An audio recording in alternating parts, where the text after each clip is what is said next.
In our last video, we took a quick tour around all the different panels in Premiere Pro, and we made a custom sequence called Having Fun.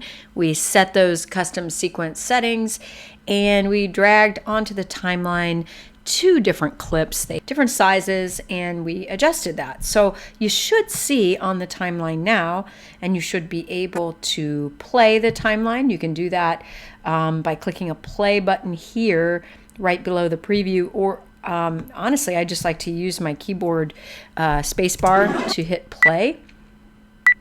Now, if you're seeing that it is choppy and slow, there's a couple of ways to handle that in Premiere. One way I know that it is not going to render back to me in full speed is this yellow line.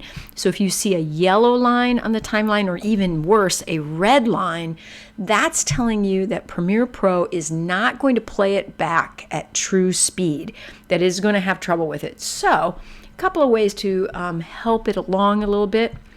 Up here in the preview panel, we have a drop down here that says full, half, and a quarter. And that's the resolution for the preview. So if you're struggling to see your video in real time, let's say you play it and it's just doing this, it's just choppy. Sometimes it's because the preview is really just not able to handle the resolution. That's one way to fix that. The other way is going to be to render your timeline, and that takes a while. I can show you how to render the timeline. It's going to be up here. You can go to Sequence, Render In and Into Out, and that will do it for you. I will not be doing that in this demonstration. All right, I need to teach you a little bit about editing, and let's take a look at how simple it is. Really, it's just like WeVideo.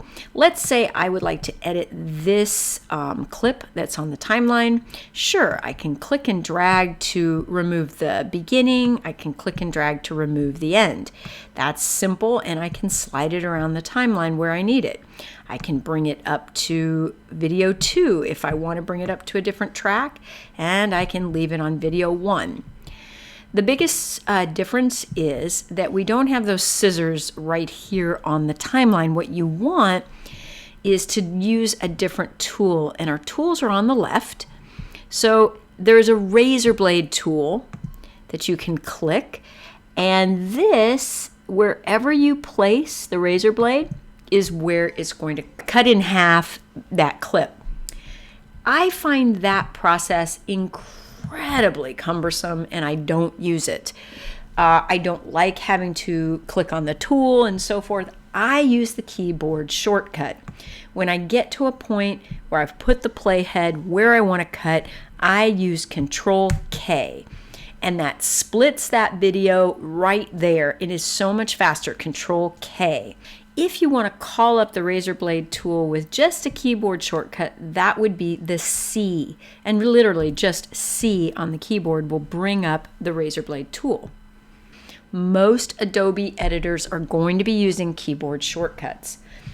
Once again, I can simply delete, you can either right click and delete, or I just press delete on the keyboard. You're probably noticing the timeline's really, really tiny here. Below is your zoom, so you can zoom a little more on the timeline, get a little more precise with your cuts. Instead of deleting that clip portion on the timeline, I'm going to use something called a ripple delete. So that's going to be a keyboard shortcut of Shift Delete. And notice what that does. It moves the clip to the right, and it presses it right up against the former clip. And let me show you one more time what that looks like. So I'm going to select this, and I'm going to Shift Delete, and that just gets rid of the gap. And finally, to end this video, we're going to teach you 3-point editing. 3 points. Well, let's just start with somewhere near the end of our timeline, and we're going to start over in our media bin. I'm looking through my media bin for a clip, and here's one that is of some students and getting off of the bus. That's a great one to work with. It's 18 seconds long, as you can see, and that's going to be perfect for editing. Whenever I double click on a clip in the project panel, it's going to preview here in the source panel. Really important part of editing is being able to preview what it is that you want to put on the timeline and to cut it out if you don't want some of it. So yes, I can play here any of this video, and I can choose what part of the video I want. So I really like this guy's red shorts. They really, work well in my video. So I want to do what's known as cut on action, and I want to be sure and grab right as he's starting to step off the bus. That's going to be known as my in point. So in 3-point editing, the first point is the in point.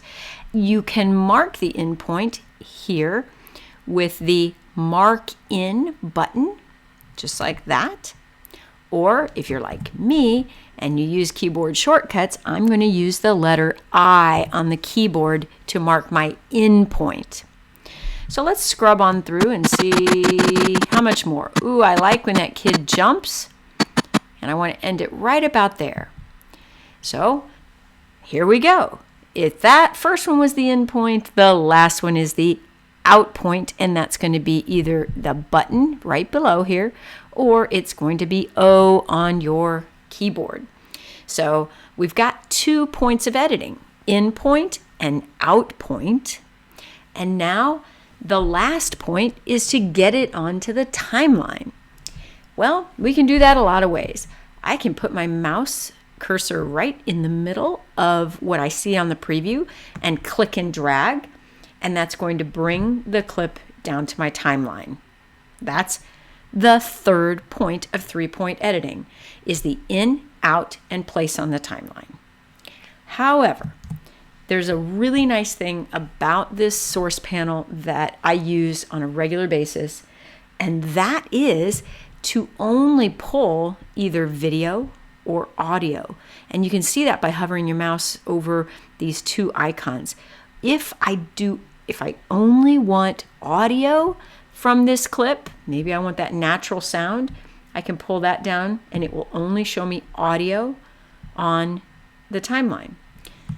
Conversely, if only I want video, because this is a very noisy clip, by the way, if I only want video, I can drag that to the timeline. And let's take a look. All I got now was that 2 people getting off the bus, and I don't have any sound. It's 3-point editing, so you got your in point with I, out with O, and then drag it to the timeline. And you can drag either the video or the audio. That's the end of part 2 for Premiere Pro editing.